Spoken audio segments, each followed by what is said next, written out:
প্রিয় দর্শক, আমি পাপিয়া সুলতানা কথা বলবো আমেনা বেগমের সাথে।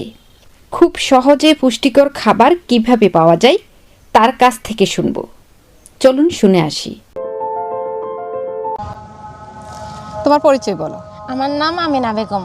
আমি হাতিয়াদ্বীপ সরকারি কলেজে এবার ডিগ্রিতে পড়ি। আচ্ছা, আমার বাড়ি তমরিদি 9 নং ওয়ার্ড, উত্তর বেজুগালিয়া। ধন্যবাদ।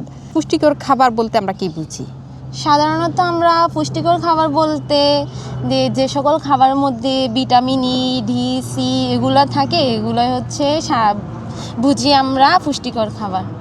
আচ্ছা, ধন্যবাদ। অনেকেই বলে যে পুষ্টিকর খাবার বলতে সাধারণত অনেক দামি খাবারকে বোঝায়, যেমন আপেল, কমলা, আঙ্গুর, বেদানা, এই জাতীয় খাবারে অনেক পুষ্টি আছে। তোমার মতে আসলে বিষয়টা কি সত্যি?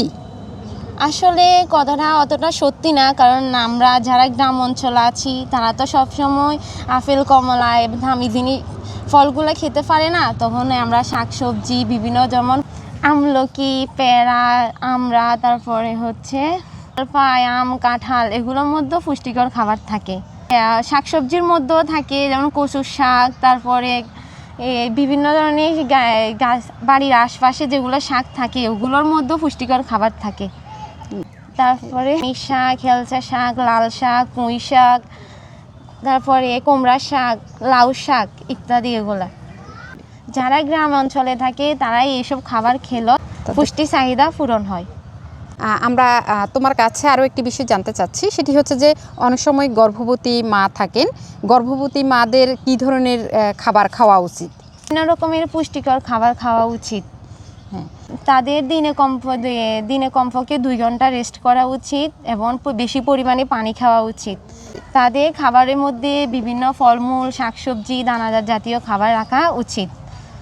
ধন্যবাদ।